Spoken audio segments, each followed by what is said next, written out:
Good afternoon, ladies and gentlemen, and welcome to Sunday at the Met. I'm Tim Husband, curator in the Department of Medieval Art in the Cloisters. As you know, our program this afternoon is in three parts, and it is my pleasure to introduce our first speaker, Dr. Christopher de Hamel. Christopher is a veritable legend in the world of manuscripts. He was educated at Oxford and received his PhD from Cambridge. For many years, he was a director of Sotheby's in London and head of the Department of Western Manuscripts. And during his tenure there, he presided over a number of extraordinary records, to name but a few: the sale of the Gospels of Henry the Lion in 1983, which fetched more than £8 million at the time, shattering all records; the sale of the Fürstenberg manuscripts to the state of Baden-Württemberg, which stands as the most valuable single sale of books ever; and more recently, the private sale of the Sherborne Missal to the British Library, the single most valuable book ever sold. Christopher's written many, many books. To name a few: A History of Illuminated Manuscripts, which is pretty much required reading for any student of medieval manuscripts; The History of the Bible, and the book actually that I enjoyed reading a great deal was the Rothschilds and their collections of illuminated manuscripts. My interest in it, of course, was that the Belzer at one point belonged to the Rothschilds, and it may seem sort of a slightly dry exercise to track down dispersed manuscripts all having belonged to one family, but Christopher, with his extraordinary ability of the sleuth and a wonderful manner of writing, brought great verve to this study. I think it is safe to say that Christopher speaks as well as he writes, that is to say, with brilliance and engagingness. It's my pleasure to welcome Christopher de Hamel.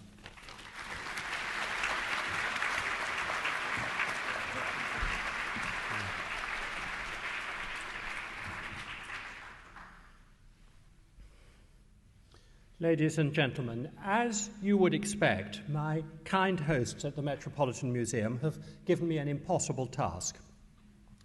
I was asked to speak for 45 minutes or so, with new insights, please, about the Belzer of the Duc de Berry, illuminated by the Limburg brothers.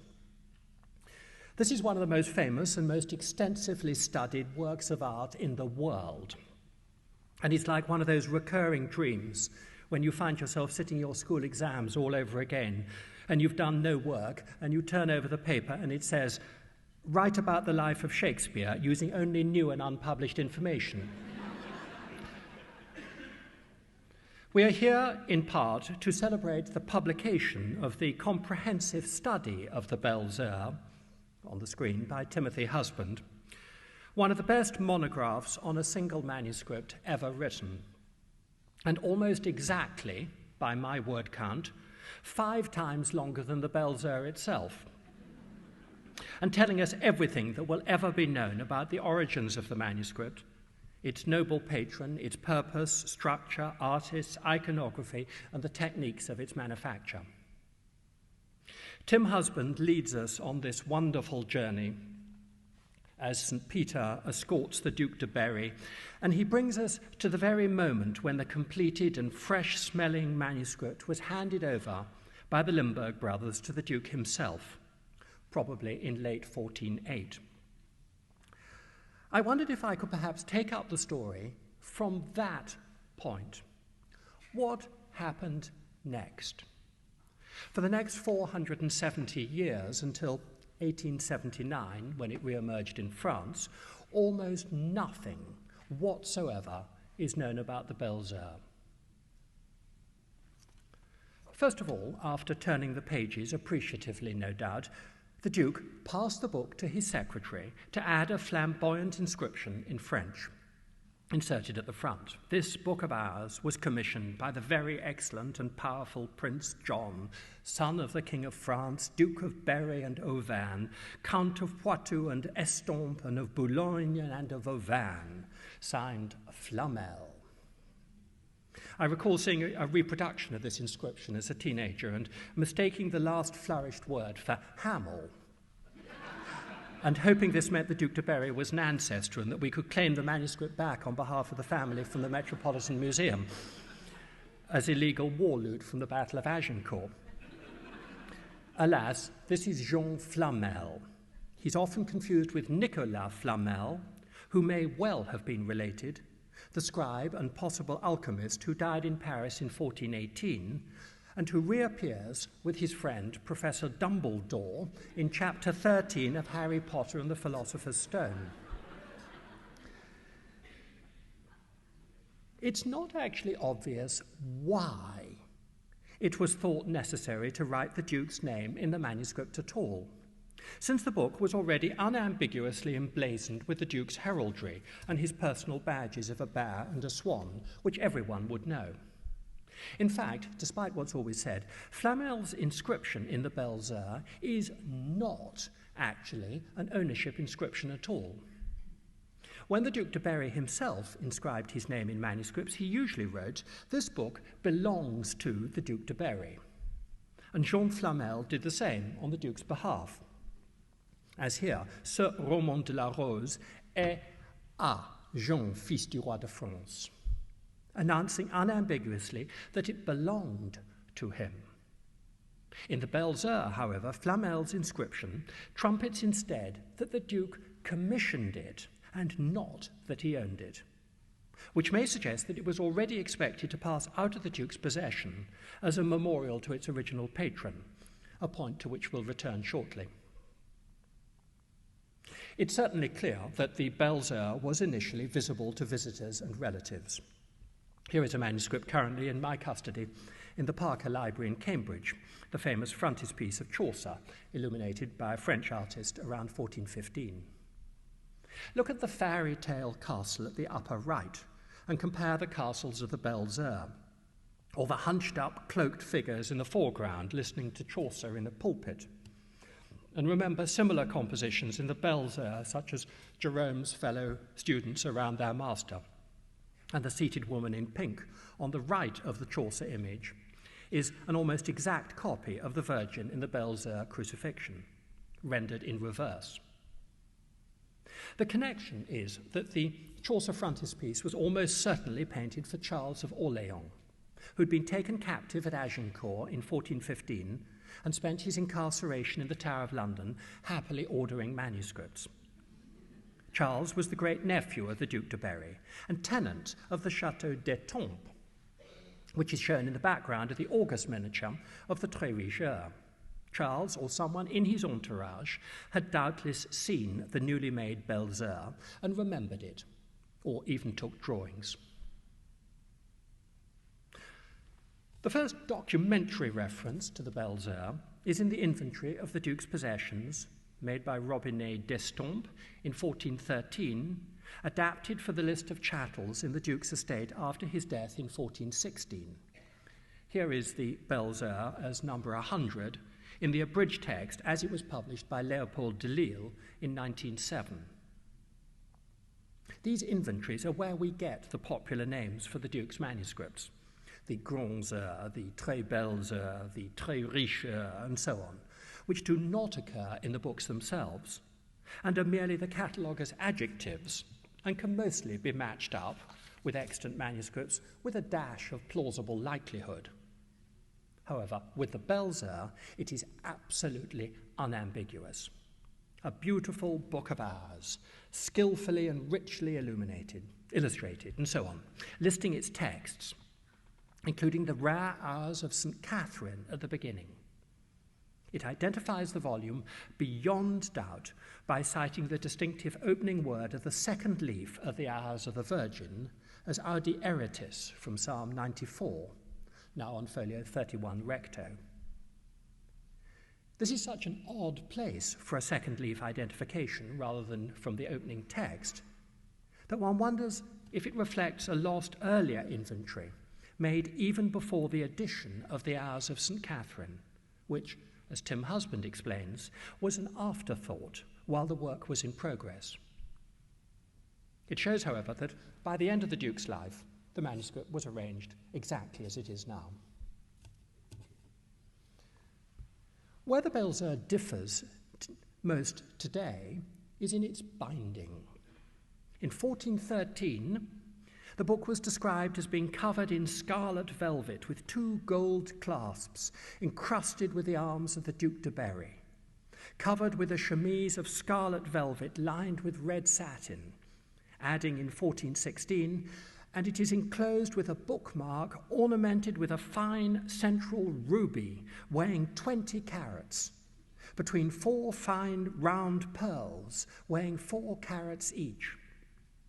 If it were still like that now, there would be a temptation for the cloisters to exhibit the manuscript closed.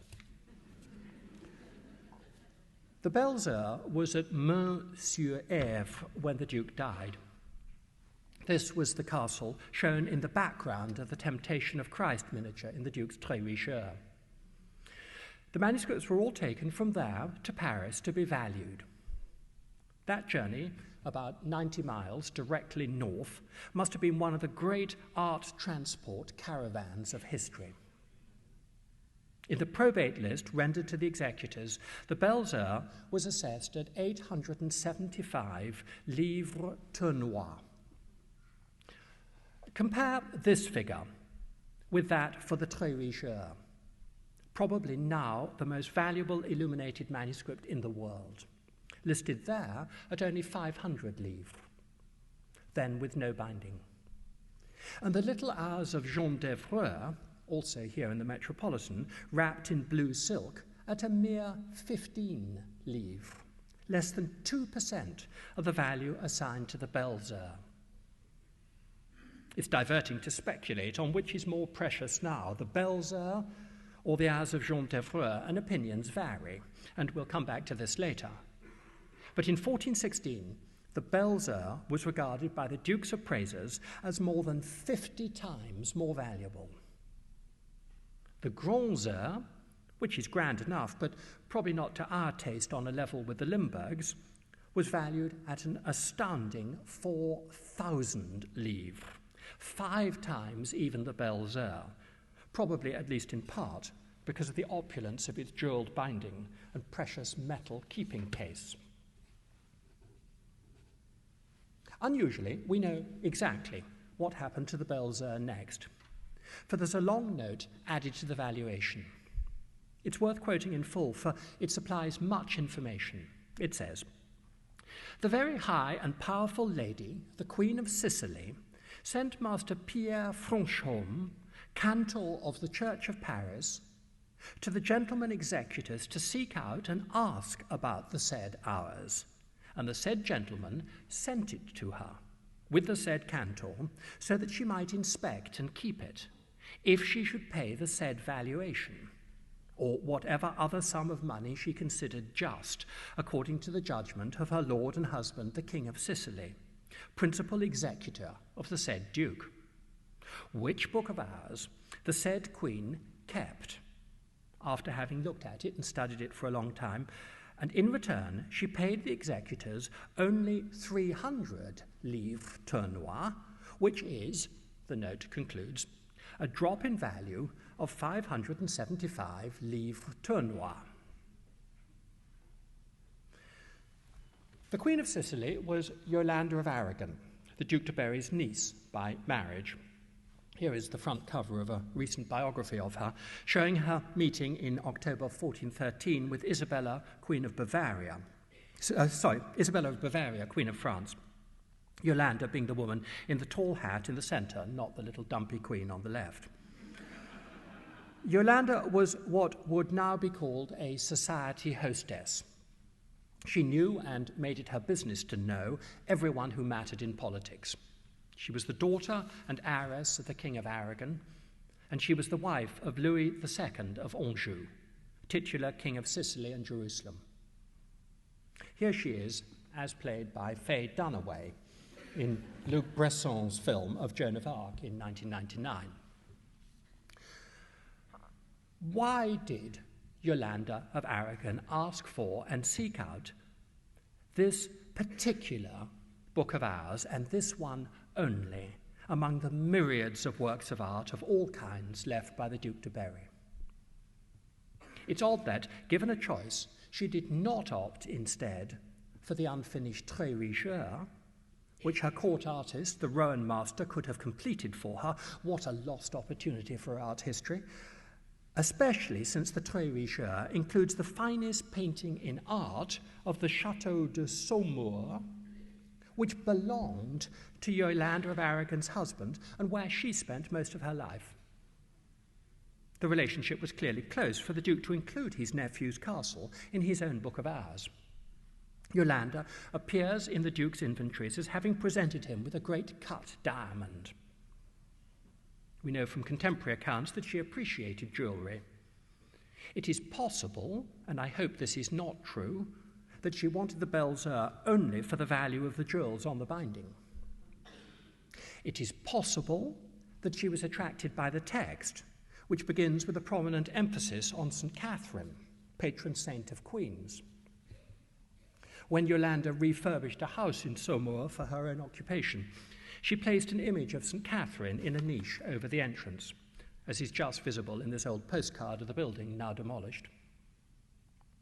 It is possible, and I think this is the most likely, that she simply wanted the Belles Heures for her husband, the Duke's favourite nephew, who must have known it for a decade and had watched its genesis.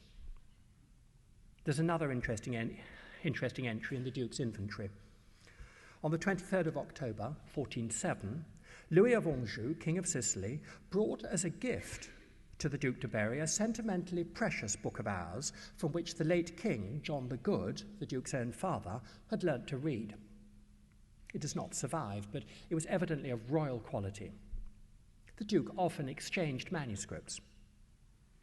This was exactly the moment when the Limburgs were finishing the Belles Heures, and it's easy to imagine a conversation between the uncle and nephew in which the new book was pledged in courteous exchange. By 1407, in any case, the Duke was probably already planning the even grander Très Riche Heures to replace it as his most personal Book of Hours. The wording of Jean Flamel's inscription in the Belles Heures is at least consistent with projected disposal of the manuscript to the Duke of Anjou when the time came. There's a strange picture in the Belles Heures showing the patron at prayer.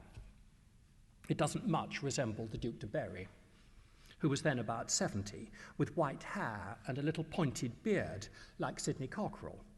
But even in the reproduction, you can see that there has been repainting around the patron's head, and the result is not unlike Louis of Anjou, who was 44 years younger than his uncle and clean-shaven. And the next picture of the patron's presumed wife shows a woman wearing a royal crown, incorrect for a Duchess of Berry, but appropriate for a Queen of Sicily.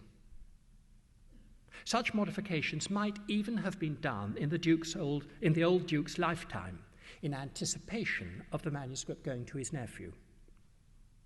The Duc de Berry was forever giving away works of art, especially, as old people do, at the end of his life. He gave a diamond, for example, to Jean Flamel, the secretary who wrote in the Belles Heures, a diamond ring in 1412 to Paul de Limburg, no less, books of hours to relatives, including both the Duke and Duchess of Burgundy, and in 1416, a few weeks before his death, further books of hours to the Bishop of Clermont, the Countess of Armagnac, to the wife of Robinet d'Estampes, the man who'd made the inventory, and a small book of hours was afterwards given by the Duke's executors to Jean Gauchier, keeper of the late Duke's jewels. In this context, it's perhaps unreasonable that Yolande of Anjou was expected to pay for her manuscript at all. Historians have sometimes commented on Yolande's sharp practice in beating down the price to only 300 livres. Compare the behaviour of the Duc de Touraine, Dauphin de Viennois. He too asked the Berry executors for a manuscript to be sent on approval, an illuminated breviary of the use of Paris, on the similar condition that he might retain it on payment to the official valuation there of 160 livres. A subsequent addition to the inventory notes that the Dauphin considered it at length and kept the manuscript. But, it says, he has paid nothing nor intends to pay. Powerful aristocrats in the 15th century could do what they liked. Yolande of Aragon was magnanimous in paying at all. If the Belles Heures was intended for her husband, it was a disappointment, for he died a few months later, after a long period of illness, on the 29th of April, 1417. What, then, did she do with it? She evidently presented other books of hours to her children, including the great Rowan hours, probably given to her eldest son, Louis, the new heir of the Kingdom of Sicily, and the hours of René of Anjou, now in Paris, painted by the same artist, and the now called hours of Isabella Stuart in the Fitzwilliam Museum, apparently given to her daughter, who married the subsequent Duke of Brittany, whose second wife was Isabella, daughter of the King of Scotland. Here, adapted from what was probably originally a portrait of Yolanda with her patron Saint Catherine. In all these, as in most personal books of ours, the arms and images were repainted and the manuscripts were updated for use by their new owners. Even the Très Riche, the Duc de Berry, was modified to include the portraits and devices of its later owners. The Belles Heures shows nothing like this. There's absolutely no evidence of anyone ever being proud to inherit it or use it again. It's in flawless condition. Even Flamel's detachable inscription of the Duc de Berry is left untouched. It's as if the manuscript disappeared through a magic door, reappearing miraculously on the other side in 1879. There's only one line of inquiry left open to us. The Limburg brothers were so startlingly original as painters that their compositions allow a rather unusual technique for speculating about provenance. Let me give you an example from the manuscript still on the screen. The Très Riche also has a great gap in its history from about 1485, when it was completed for Charles of Savoy and his wife. Look at the famous winter scene from the Grimani Breviary in Venice, painted in the southern Netherlands around 1520. Nothing remotely comparable exists in any manuscript, except this, in the Très Riche of the Duc de Berry. The artist of the Grimani Breviary must have seen the Duc de Berry's original. That he was not working from old drawings is shown by this, which we saw before from September in the Très Riche, of which the foreground was painted by Colombe in 1485 and reappears in the Grimani Breviary, with the same cart and bending man with his bottom towards us. The heir to Charles of Savoy was his cousin Philibert, whose widow was Margaret of Austria, regent of the Netherlands from 1507. She must have inherited the newly finished Très Riche and brought it with her to Belgium, which fact would be unknowable were it not for its descendants in the Grimani Breviary. Similarly, it's commonly said that copies of miniatures from the Belles Heures are found in manuscripts from Angers and western France after 1416, in the dominions of Yolande of Aragon, now Dowager Duchess of Anjou. And so it is asserted, clutching at straws, that the manuscript must have remained in Yolanda's household at least until her death in 1431. This is important, if true. We need to look very carefully at those supposed copies. They fall really into two groups: those by artists who probably knew the Limburgs, and those by later illuminators working after the sale of the Belles Heures to Yolande. The early group includes the master of the breviary of Jean-Sans-Peur, the silent master, and the recently named master of the Spitz hours. The elusive breviary master worked closely with the Limburgs, and he was clearly familiar with both the Belles Heures and the evolving Très Riche. Here is a detail of the nailing to the cross from a sensational book of hours by the breviary master, privately owned here in New York. Fix it in your memory, and then compare this from the Belles Heures. Except that Christ is looking the other way, they're virtually identical. The copy probably dates from about 1415, when the Belles Heures was still in the Duke's possession. Similar close parallels occur in the unlocated silent hours, known only from black and white reproductions. This is from it. Note especially St. Peter on the left and the soldier sprawled at the lower right. And then look at this from the Belles Heures. The copy dates from about 1415 to 20. The third of this triumvirate, the Spitzmaster, was named after a book of hours of the 1420s, now in the Getty Museum. He had seen the Belles Heures too. Look at the Belles Heures shepherds and compare this in a manuscript by the Spitzmaster in Chantilly, scanned from an important article by Gregory Clark, who is in today's audience. He notes with extreme caution that there were originally 5 Limburg brothers and that the Breviary, Silent, or Spitzmasters could, in theory, have included the youngest of the Limburgs, Arnold or Roger. Whoever they were, some illuminators clearly had admission to the Limburg's workshop or to the Duc de Berry's library. It's well known that medieval artists took drawings from each other's miniatures, and that these outline designs were then quarried for later compositions. Here is a detail of a sketch now in Copenhagen, probably from around 1415 to 20, and it's clearly related in some way to the mocking of Christ in the Belles Heures, but in reverse. One can guess that outline drawings were usually the intermediaries rather than face-to-face copies, because the colours change each time that a picture is duplicated, and designs often emerge in mirror image. It's probable that substantial sets of drawings lie behind the work of the Rowan master in the 1420s and 30s. This extraordinary painter worked for Yolande of Aragon, and it's always supposed that his undoubted borrowings from the Limburgs came through access to the Belles Heures, then owned by his employer. In fact, this is demonstrably not true, for he actually uses the Très Riche Heures much more than the Belles Heures, such as here, for example, where the woman milking the sheep comes from the July miniature in the calendar of the Très Riche Heures. Since, according to Porcher, the Rowan master was retained in the household of Yolande of Aragon at least as early as 1414, he doubtless made his acquaintance with the Limburgs in Bourges long before the dispersal of the Duke's collection.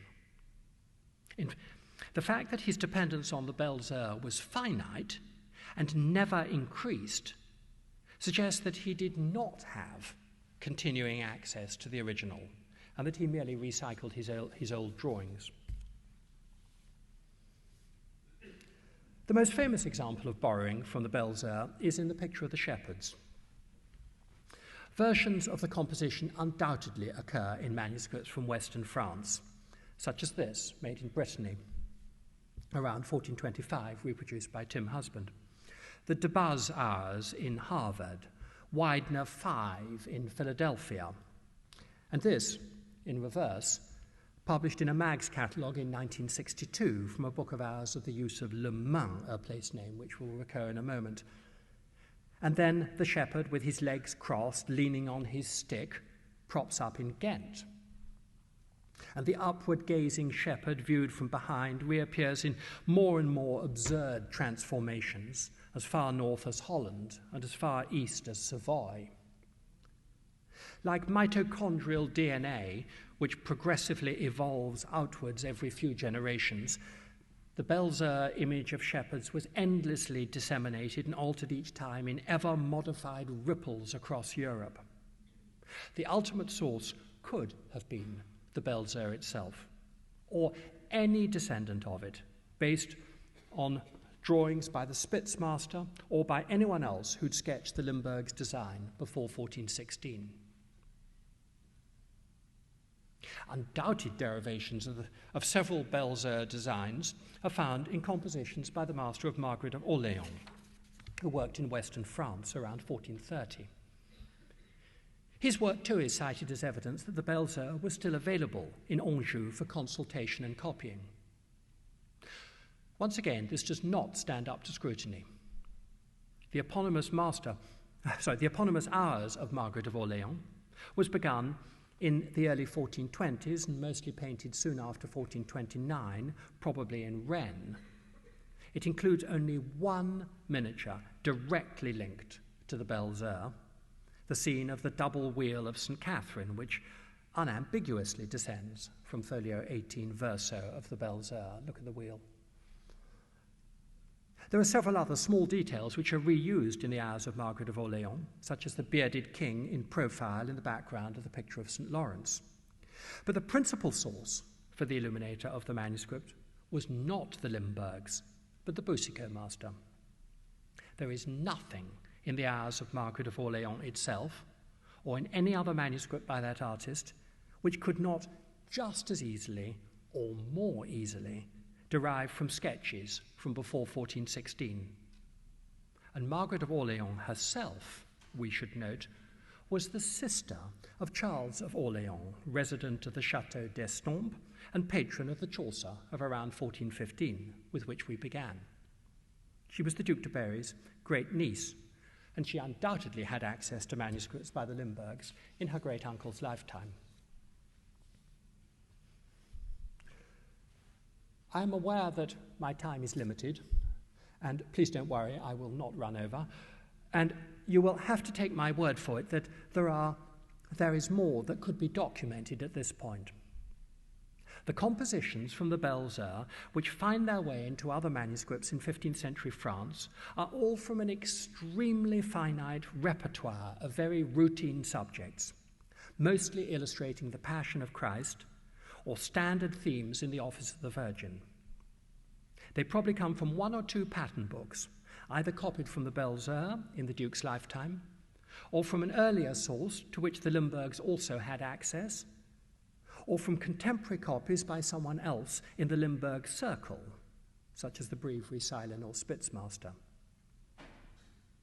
Only a limited number of compositions were made available, evolving as they went out, with no new or corrective reference back to the Duc de Berry's manuscript itself. The most original and unique innovations of the Belles Heures never reappear. No scene from the life of St. Catherine, except the usual wheel, and nothing from the astonishing and graphically memorable cycles on St. Anthony and Jerome and the founding of the Carthusian order. This is inconceivable if the Belles Heures was still available as an exemplar. Yolande of Aragon can never have made the manuscript available to anyone, not even to her own artists. There is no evidence or likelihood that it remained in her family, or even in her possession. On the contrary, my inescapable conclusion at this point is that the Belles Heures was absolutely not accessible to anyone after the death of Louis of Anjou in 1417. Where was it? Yolande was not a notably religious woman. That is, no flattering medieval biography says anything of her piety at a time when Christian charity was a virtue extolled among women. She had one major cause. From around 1417, she continued to honour her late husband's commitment to finance the construction of the north transept of the Cathedral of Le Mans, with radiating chapels initiated by Charles VI. This was her one pious benefaction. If she were endowing a chantry chapel in memory of Louis of Anjou, there could have been no more appropriate gift to it than his uncle's Book of Hours, endorsed, as Flamel's inscription reminds everyone, by royal patronage. I cannot prove it, but it would explain the manuscript's disappearance from sight into a virtual shrine where it would have remained closed on an altar. Both Louis and Yolande are depicted in the mid-15th century stained glass below the cathedral's rose window, at the extreme lower right here. And here is a detail. It shows Yolanda, who has laid before her, as you will already have noticed, a stout quarto book of Hours with massive gold clasps. Was that the Belles Heures? The Duc de Berry's jewelled binding would have been stripped off during the Wars of Religion in the 1580s, when it was replaced by the manuscript's late 16th century green Morocco gilt, which remained until 1972. The medieval interior of Le Mans Cathedral was remodelled in the early 18th century, and at least one liturgical manuscript from the church was sold at that time and is now in the Harleian collection in the British Library. Our story now shifts to 1879. It's actually remarkable how recently many of the Duc de Berry's manuscripts were rediscovered. The inseparable association between the words Duc de Berry and books of Hours is now as universal as, say, between Sistine Chapel and Michelangelo, or even Egypt and pyramids. But a French biography of the Duc de Berry, published in 1843, which I happen to have at home, never mentions manuscripts at all. The Grands Heures was the only one of his books of Hours known. The so-called Brussels Hours resurfaced next in 1840. The Très Riche Heures was found lodged in a girls' boarding school in Genoa in 1855. It was taken to tea with Queen Victoria at Windsor Castle in 1856. That's a little unpublished fact you didn't know. The Belles Heures was brought unidentified in 1879 to Léopold de Lille, who reported it in a paper to the Académie des Inscriptions et Belles Lettres on the 23rd of May. It was then known as the Heures de la Famille d'Ailly, the d'Ailly family book of Hours. De Lille, the greatest director of the Bibliothèque Nationale, hoped that it would be given to the nation. In his lecture, he extolled the generosity of the d'Ailly family in having already presented an incomparable collection of Roman medallions. And he ended, in my translation, recalling once more the precious gift of medals which accords to the memory of the Baron d'Ailly the imperishable gratitude of the Bibliothèque Nationale and of the world of scholarship. Pretty unsubtle stuff, in wording doubtless familiar to the Legacy Department of the Metropolitan Museum of Art. It fell on deaf ears, but it does allow us to identify the family, for the medals had been bequeathed by Pierre-Philippe Bourlier d'Ailly, who died in 1877, when the Book of Hours evidently passed to his son, Pierre Gabriel. It may be that the father had simply purchased the manuscript somewhere. But the name of the d'Ailly family Hours certainly implies, or was meant to imply, that it was an heirloom of some standing. Pierre Gabriel's great-grandfather was Léonard Boullier d'Ailly, born in Lyon in 1733 from a merchant family in central France, in a context which is clearly intended to suggest, as shown here with his wife Antoinette Bouvier, in a context which is clearly intended to suggest collections of art, for they are displaying a folder of engravings and a Sèvres figure. He or his father would be perfectly placed to acquire a luxury book of Hours discarded by Le Mans Cathedral in the first half of the 18th century. The manuscript was perhaps slipped into the drawer of the table that you see here, and again vanished from public view. De Lille may have contacted the philanthropist Baron Edmund de Rothschild in the hope of purchasing the manuscript for France. Baron Edmund, whose portrait still appears on Israeli banknotes, was then 34 and was so far only a collector of Jewish and secular manuscripts. He lived in what is now the residence of the American ambassador in Paris. Unexpectedly, he bought the Belles Heures for himself, the first and greatest of 46 illuminated books of Hours he subsequently owned. In 1894, it was ascribed to the same illuminators as the Très Riche Heures, by then at Chantilly. In 1906, hardly a century ago, these artists were finally identified by Paul Dürer as being the Limburg brothers. I've written elsewhere about the Rothschild collections, and I don't need to get too entangled in the extraordinary library of Baron Edmund. He died in 1935. His manuscripts were then listed by Maurice Ettinghausen of Mags and were individually valued. This was the second time that the Belles Heures was recorded in a post-mortem inventory since the Duc de Berry's death in 1416. 520 years later, in 1936, it was assessed at £10,000, the same as Baron Edmund's Little Book of Hours by Simon Benning, now at Waddesdon. The two most valuable manuscripts in Baron Edmund's estate, at twice the value, for those of you who enjoy this kind of thing, of the graceful Cloisters Apocalypse, and at 10 times the figure assigned to the Silent Hours. When the Rothschild collection was divided among Edmund's 3 children, the Belles Heures went to the youngest son, Maurice, who by then owned the tiny hours of Jean d'Evreux, inherited from his great-uncle, Adolphe de Rothschild. In March 1941, the Rothschild collection in Paris was famously looted by the Nazis, and many of the manuscripts were sent to the neo-Gothic castle of Neuschwanstein in Bavaria. The later curator of medieval art here at the Metropolitan, James Rorimer, was at the end of the war in the Fine Arts and Monuments Squad of the American Seventh Army. In his recollections, published in 1950, he claimed to have found the Hours of Jean d'Evreux and the Belles Heures in a German wastepaper basket at Neuschwanstein on the 28th of April 1945.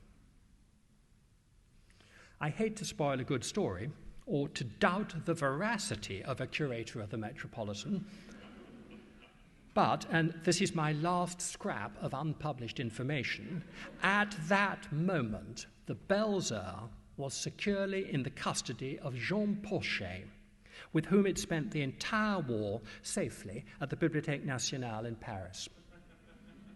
Porchet was working on a monograph which probably began as a second pitch for the acquisition of the Belles Heures by the National Collection, and which ended up serving as a sale catalogue.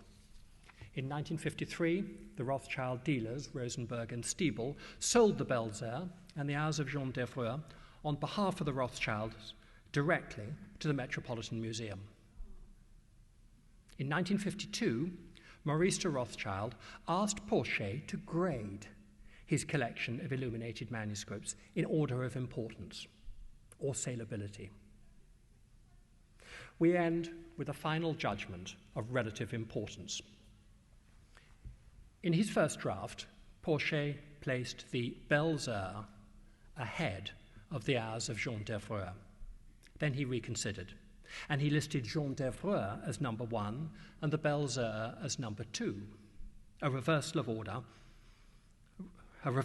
order of 1416, when Yolande of Aragon was offered the Belles Heures for 875 livres and rejected the Hours of Jean d'Evreux at only 15. Which is more precious now? I don't know. I think I probably agree with Yolande. The Belles Heures is on display downstairs. You decide and buy the book. Thank you.